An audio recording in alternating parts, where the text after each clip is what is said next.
and shine, everyone. Time now 6 o'clock here on this Thursday morning, or Friday, Junior. Thank you for starting your day with us here on Sunrise. Jason Hackett and Lauren Lemanchek here with you. Another crisp start to the morning, and I need to be reminded that I need to pull the car into the garage every night now because I need to get back in that habit. It is that time of year. It's coming soon here. It's so crazy how fast we go from 90s, which was only a couple weeks ago, to 20s, which is going to become the norm here. Now, this morning we're in the low 30s here in the backyard. A lot of places have dipped into the 20s. 35 northwest winds at 5 miles per hour. I think the biggest story this morning is the winds. They're lighter. It's more enjoyable. Now, what happens when the winds lighten up? Yeah, your temperature drops. But it's cooler out here. Technically, it doesn't feel as cold. 28 in Wilmer. This is where we started to see frosty, definitely a frost this morning in Wilmer, if not a freeze. 31 in St. Cloud, so a lot of spots are at or below the freezing mark here this morning. When you look at the next 12 hours, you could see we'll get up to around 48, 50 degrees. Maybe a few passing clouds here during the morning, but the afternoon looks great, and it's not going to be like yesterday. The winds will be on the lighter side, not the warmest day. We'll track that fall tomorrow morning. We'll talk about some of those low temperatures moving in. Cece, good morning. Good morning. Hope your day is off to a great start. Let's check out the big map here. It's all green right now. About 30 minutes ago, we were seeing some slowing on 94, 694 westbound as you were driving toward Maple Grove and Rogers just for some lingering overnight construction work. That's cleared up. No longer need to take detours on County Road 81 or Highway 169. So that is the good news this morning. There are a few new morning projects happening this morning, so I'll kind of chip away at those throughout the next hour. And also, I want to preview a huge weekend closure for folks who drive through St. Paul. You will need to detour all weekend, so stick around for that if you have plans over there this weekend. Jason. All right, Cece, we'll talk to you soon. Thank you very much. So before we get to our top story here, we have some breaking news for you right now out of Brooklyn Park. Police are asking the community to help them find a missing 10-year-old boy. I know you're busy this morning, but take a good look at your screen. This is Noah Jones. He was last seen around 5:15 last night walking near Hamilton Park. The police say he was wearing a blue Ralph Lauren jacket, green sweater and pants, tan shoes, and an army backpack. So again, take a good look here. If you see him or know anything that can help police, you're asked to call 911. Highway 55 in Golden Valley is back open this morning after a nasty overnight crash. An SUV veered off of Lilac Drive, plowed into a wooden noise barrier, and landed in the middle of 55. No word on any injuries, but an ambulance was on scene. In just hours, teachers in Minneapolis begin voting on whether or not to strike. Yeah, this comes after the Minneapolis Teachers Union and the district failed to come to an agreement on a new contract. Audrey Russo is following this morning's developments live at district headquarters. Audrey, good morning. Good morning. Yeah, 15 hours at the negotiating table and no dice. So now the union membership is going to vote over the next 3 days as to whether or not they'll authorize a strike and walk off the job.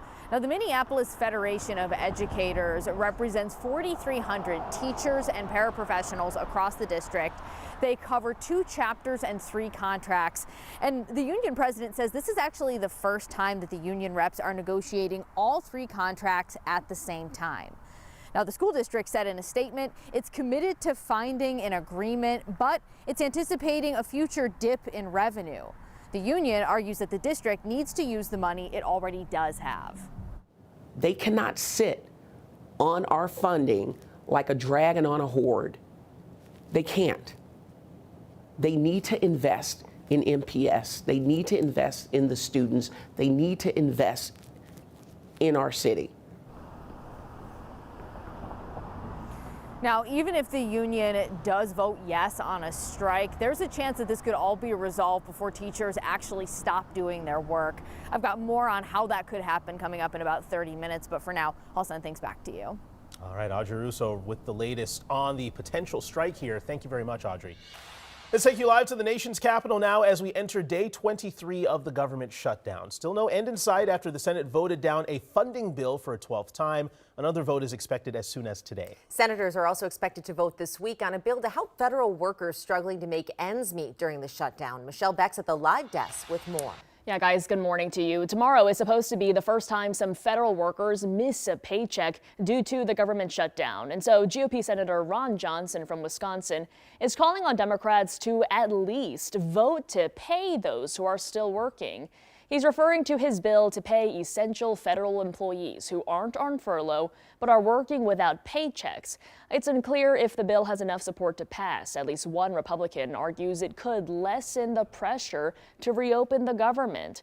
Now, in the meantime, many federal workers are struggling to make ends meet. So back here at home, elected leaders and community leaders are trying to help Minnesotans navigate through all this. An 11:30 roundtable by some state senators will look into those effects trickling down from Washington. Now, here's some other events we've got on our calendar today related to the shutdown. A 10 a.m. virtual town hall by Congresswoman Betty McCollum. Also a 10 a.m. press conference by union workers who say families shouldn't have to choose between buying diapers or putting food on their table. Lauren. All right, Michelle, thank you. Well, developing this morning, new sanctions are in effect on Russia's two biggest oil companies as the U.S. pledges to help end the war in Ukraine. NATO Secretary General Mark Rutte promised increased pressure from Europe as well. And I want to help, NATO wants to help, my colleagues want to help to basically deliver on your vision of peace in Ukraine. Every time I speak with Vladimir, I have good conversations, and then they don't go anywhere. They just don't go anywhere. They're hoping the sanctions will force Russia's President Vladimir Putin to negotiate. President Trump canceled a meeting with Putin today because he didn't think the talks would lead to any peace resolution. Well, time now 6:07. This morning, we're following a major state Supreme Court decision with implications on the future of transgender athletes in women's sports. The court ruled that USA Powerlifting discriminated against J.C. Cooper when it refused to let Cooper compete as a woman at two events in Minnesota in 2018. USA Powerlifting argued Cooper, who was born a man and went through male puberty, had an unfair genetic advantage over biological women. We won on public accommodations. There is this separate piece in any business claim that involves, you can discriminate in a sense if you have a legitimate business interest, but even if USA Powerlifting proved that they had one here, it would not unravel the win because public accommodations does not have that exemption. The Cooper's legal representatives are calling this a monumental decision with far-reaching implications. USA Powerlifting said it is disappointed in the ruling, but will pursue the business purpose claim if the case is brought back to the Ramsey County courts. But Gender Justice has to bring a claim to the district court, and it has not decided if that will happen. Starting in 5 hours, Macy's will hold its National Holiday Hiring Event. It's happening at any store location across the country from 11 to 6. Candidates can go in person to the event for an on-the-spot interview and a potential same-day offer. Macy's is looking to recruit thousands of seasonal workers to help through the holidays. If you're interested, you can also apply online.